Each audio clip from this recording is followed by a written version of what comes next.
Hi, Maggie here today. Today I'm going to be making a cover for a mini album, and I'm going to show you some of my favorite tips. First thing I'm going to do is ink my edges. Now when I make mini album covers, I like to use matte medium to make them stronger and to protect the covers. But when you put matte medium on and you've inked your edges with distress ink, that distress ink sometimes will bleed or fade into your papers. Sometimes that's okay, sometimes it's not.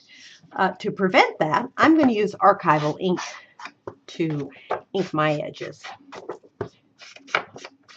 You know, archival ink doesn't bleed and water-based products don't affect it. Now, another thing I like to do, I've already gone ahead and fussy cut some pieces, and I don't like these little white edges to show, so I'm going to ink them, but as I'm sure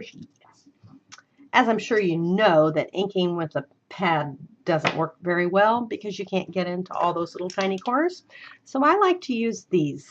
These are Faber-Castell big brush pens, and I have them in a lot of colors, which is probably excessive, but you could at least get a basic black, brown maybe, and they're just great for edging because you can get into all those little tiny corners. And if you happen to have a little bit of perfectionist tendencies, you'll be really happy with that. So I've got them in yellow and green and pink and purple and black and brown. Anyway, so another thing, always have your paper facing out from your pen so that if your pen slips, which it will, you end up marking the back instead of your front. Now I've inked all my papers and my fussy cut things. The next thing I want to do is make my title.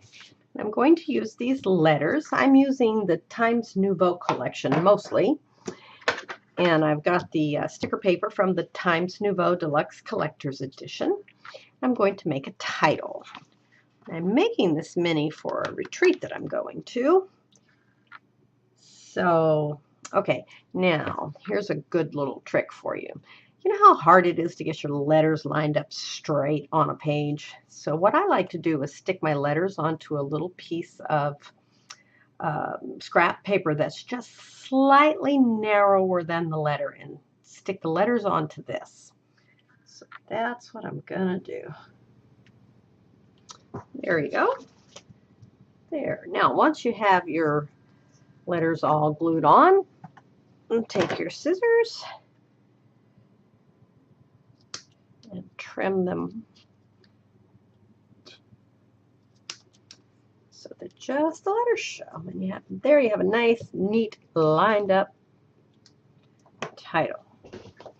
Okay, we're ready to start putting it together now. This is a 6x8 rectangle mini album that Graphic 45 has just come out with. It's very much like the Square Tag Mini, except that it's rectangle. It's got some tags in it, and lots of pages. It's been redesigned so that the pages stay open, which is nice. Now, to make my work a little easier, I've got this block, and I'm just going to slip that in here. Let's see. Here in the center, just so my page doesn't flop down so much. And I'm using Crafter's Warehouse or Workshop gel medium to adhere everything. You can use any kind of matte medium, Mod Podge, whatever you like.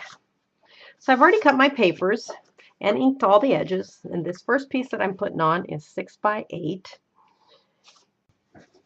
Now, when you're working with gel medium, you want to, oh boy, that's a lousy paintbrush.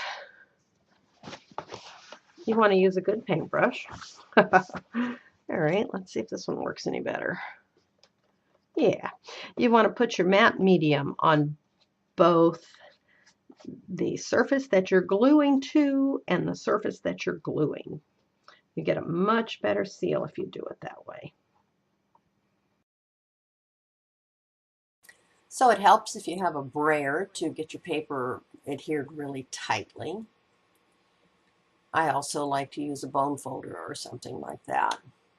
Then the next layer is 5 5/8 by 7 5/8.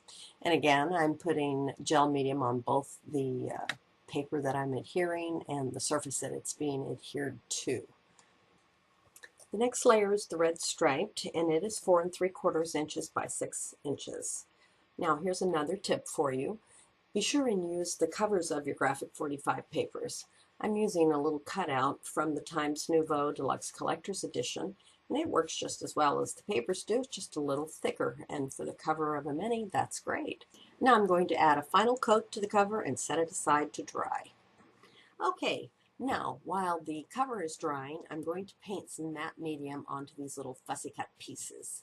You could use matte medium, you could use glossy accents, whatever you like to use, but the important thing is to paint both the front and the back side. I'm going to be popping some of these up, so the paper needs to be strong, and putting that coat of matte medium on both sides will really help with that. Okay, now that the cover's dry, let's add a little sticker here from the sticker sheet. Again, I'm using matte medium to adhere it. Then I want to put this button on the front. Now here's a good tip. Use E6000 or something like that that's strong that will hold it, but then add some hot glue to hold it in place while your other glue is setting up. That'll keep it from moving around on you. Then add the title, again using matte medium to glue it in place. So to finish it up, I'm going to use some fussy cut pieces around the button. I'm using foam to pop them up. I'm going to add a little bit more matte medium just to strengthen them. Then I'm going to tuck some flowers in around on the bottom and up at the top.